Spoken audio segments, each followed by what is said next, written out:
2024 April 18ರಂದು ಹುಬ್ಬಳ್ಳಿಯ BVV ಮಹಾವಿದ್ಯಾಲಯದಲ್ಲಿ ನಡೆದಿದ್ದ ನೇಹಾ ಹಿರೇಮಠ್ ಹತ್ಯೆ ಪ್ರಕರಣಕ್ಕೆ ಸಂಬಂಧಿಸಿದಂತೆ ಆರೋಪಿಗಳಿಗೆ ಯಾವುದೇ ಕಾರಣಕ್ಕೂ ಜಾಮೀನು ಮಂಜೂರು ಮಾಡದಂತೆ ಪ್ರತಿಭಟನೆ ಜರುಗಿದೆ. ಶ್ರೀರಾಮ ಸೇನೆ ವತಿಯಿಂದ ಪ್ರತಿಭಟನೆ ಜರುಗಿದ್ದು, ಹುಬ್ಬಳ್ಳಿ ಬಿವಿವಿ ಮಹಾವಿದ್ಯಾಲಯದ ಮುಂಭಾಗದಲ್ಲಿ ಹತ್ಯೆ ಆರೋಪಿ ವಿರುದ್ಧ ಆಕ್ರೋಶ ಹೊರಹಾಕಿದ್ದಾರೆ. ಶ್ರೀರಾಮ ಸೇನೆ ಮುಖ್ಯಸ್ಥ ಪ್ರಮೋದ್ ಮುತಾಲಿಕ್ ನೇತೃತ್ವದಲ್ಲಿ ಪ್ರತಿಭಟನೆ ಜರುಗಿದೆ.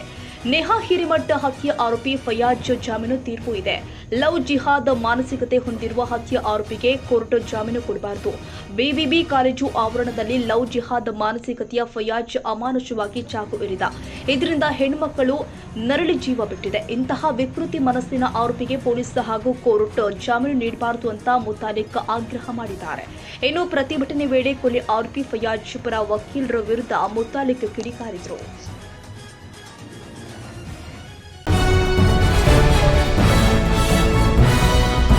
ಬೆಳಗಾವಿಯಲ್ಲಿ ಮಳೆರಾಯನ ಆರ್ಭಟ ಮುಂದುವರೆದಿದ್ದು, ತರಕಾರಿಗಳು ನೀರಲ್ಲಿ ಕೊಚ್ಚಿ ಹೋಗಿದೆ. ಬೆಳಗಾವಿ ಜಿಲ್ಲೆಯ ಕಿತ್ತೂರು ಪಟ್ಟಣದಲ್ಲಿ ಈ ಘಟನೆ ಜರುಗಿದೆ.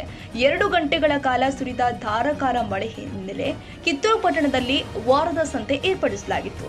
ಮಳೆರಾಯನ ಆರ್ಭಟಕ್ಕೆ ತರಕಾರಿಗಳು ಕೊಚ್ಚಿಕೊಂಡು ಹೋದ ಪರಿಣಾಮ ವ್ಯಾಪಾರಸ್ಥರು ಕಂಗಾಲಾಗಿದ್ದಾರೆ. ಸಂತೆಗೆ ಬಂದಿದ್ದ ಖರೀದಿದಾರರು ಮಳೆರಾಯನ ಆರ್ಭಟಕ್ಕೆ ಪರದಾಟ ನಡೆಸಿದ್ರು.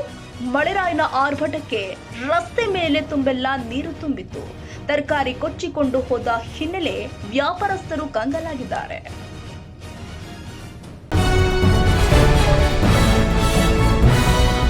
ವೇತನ ಪರಿಷ್ಕರಣೆ ಮತ್ತು ಬಾಕಿ ವೇತನ ನೀಡುವುದು ಸೇರಿ ಅನೇಕ ಬೇಡಿಕೆಗಳನ್ನು ಈಡೇರಿಸುವಂತೆ ಆಗ್ರಹಿಸಿ ಸಾರಿಗೆ ಸಂಸ್ಥೆ ನೌಕರರು ಇಂದು ಬಸ್ಸುಗಳನ್ನು ಬಂದ್ ಮಾಡಿ ಮುಷ್ಕರ ನಡೆಸ್ತಾ ಇದ್ದಾರೆ.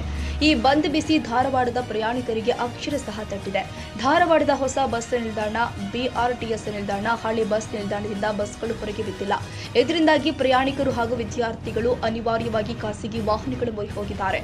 ಧಾರವಾಡದ ಡಿಪೋ ಹಾಗೂ ಹೊಸ ಬಸ್ ನಿಲ್ದಾಣಕ್ಕೆ ಭೇಟಿ ನೀಡಿದ ವಾಯುವ್ಯ ಕರ್ನಾಟಕ ರಸ್ತೆ ಸಾರಿಗೆ ಸಂಸ್ಥೆ ಎಂಡಿ ಪ್ರಿಯಾಂಕಾ ಅವರು ಪರಿಸ್ಥಿತಿಯನ್ನು ಅವಲೋಕನ ಮಾಡಿದ್ದಾರೆ.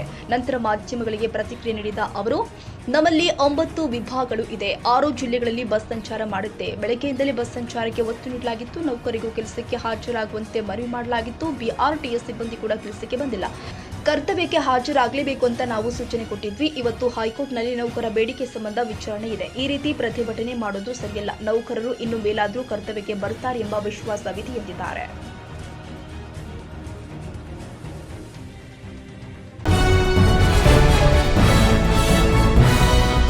ಸಾರಿಗೆ ನೌಕರರ ಮುಷ್ಕರದ ಕುರಿತು ಮುಂದಿನ ಹೆಜ್ಜೆ ನಿರ್ಧರಿಸಲು ಸಾರಿಗೆ ಮುಖಂಡರು ಶೇಷಾದ್ರಿಪುರಂ ಬಳಿಯ ಎಐಟಿಯುಸಿ ಕಚೇರಿಯಲ್ಲಿ ತುರ್ತು ಸಭೆ ಆರಂಭಿಸಿದ್ದಾರೆ. ಆನಂದ ಸುಬ್ಬರಾವ್ ಅವರ ನೇತೃತ್ವದಲ್ಲಿ ನಡೆಯುತ್ತಾ ಇರುವ ಸಭೆಯಲ್ಲಿ 6 ಸಾರಿಗೆ ಸಂಘಟನೆಗಳ ಮುಖಂಡರು ಭಾಗವಹಿಸಿದ್ದಾರೆ.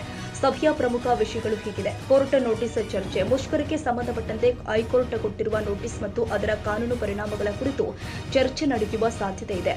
ಇನ್ನು ಮುಷ್ಕರದ ಭವಿಷ್ಯ, ಮುಷ್ಕರವನ್ನು ಮುಂದುವರಿಸಬೇಕಾ ಅಥವಾ ಹಿಂಪಡಿಬೇಕಾ ಎಂಬ ಕುರಿತು ಗಂಭೀರ ಚರ್ಚೆ ನಡೆಯುತ್ತೆ. ಕರೆಯನ್ನ ಮುಂದುವರಿಸಲು ನಿರ್ಧರಿಸಿದ್ರೆ ಮುಂದಿನ ಹೋರಾಟದ ಕಾರ್ಯತಂತ್ರ ಹೇಗಿರಬೇಕು ಎಂಬುದರ ಬಗ್ಗೆಯೂ ಕೂಡ ಚರ್ಚೆ ನಡೆಸಲಾಗುತ್ತೆ. ಇನ್ನು ಸರ್ಕಾರದ ಬೇಡಿಕೆಗಳು, ಒಂದು ವೇಳೆ ಮುಷ್ಕರವನ್ನ ಹಿಂಪಡೆದರೆ ಸರ್ಕಾರಕ್ಕೆ ಯಾವೆಲ್ಲ ಬೇಡಿಕೆಗಳನ್ನ ಮುಂದೂಡಬೇಕು ಎಂಬುದರ ಬಗ್ಗೆ ನಿರ್ಧಾರ ಕೈಗೊಳ್ಳಲಾಗಿದೆ. ಸಭೆಯ ಫಲಿತಾಂಶ ರಾಜ್ಯದಲ್ಲಿ ಸಾರಿಗೆ ಸೇವೆಗಳ ಮುಂದಿನ ಸ್ಥಿತಿಯನ್ನು ನಿರ್ಧಾರ ಮಾಡುತ್ತೆ. ಸಭೆಯ ನಂತರ ಅಧಿಕೃತ ಹೇಳಿಕೆ ಬಿಡುಗಡೆ ಮಾಡುವ ನಿರೀಕ್ಷೆ ಇದೆ.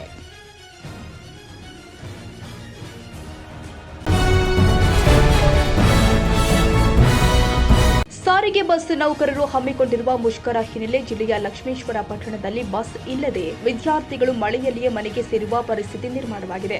ಹೌದು, ಲಕ್ಷ್ಮೇಶ್ವರ ಪಟ್ಟಣದಲ್ಲಿ ಬಸ್ ನಿಲ್ದಾಣದಲ್ಲಿ ಬಸ್ ಇಲ್ಲದೆ ಕೆಲ ಪ್ರಯಾಣಿಕರು ಪರದಾಡಿದ್ರು. ಇನ್ನು ಕೆಲವರು ಮಳೆಯನ್ನ ಲೆಕ್ಕಿಸದೆ ತಮ್ಮ ಮನೆಗೆ ಸೇರಲು ಪರದಾಡಿದ್ರು. ಇನ್ನು ಶಾಲಾ ಕಾಲೇಜಿನ ವಿದ್ಯಾರ್ಥಿಗಳು ಬಸ್ ಇಲ್ಲದೆ ಧಾರಾಕಾರವಾಗಿ ಸುರಿತಾ ಇರುವ ಮಳೆಯನ್ನ ಲೆಕ್ಕಿಸದೆ ತಮ್ಮ ಮನೆಗೆ ಸೇರಲು ಖಾಸಗಿ ವಾಹನದ ಮೊರೆ ಹೋಗಿರುವ ದೃಶ್ಯಗಳು ಸಾಮಾನ್ಯವಾಗಿ ಕಂಡುಬಂದಿದೆ.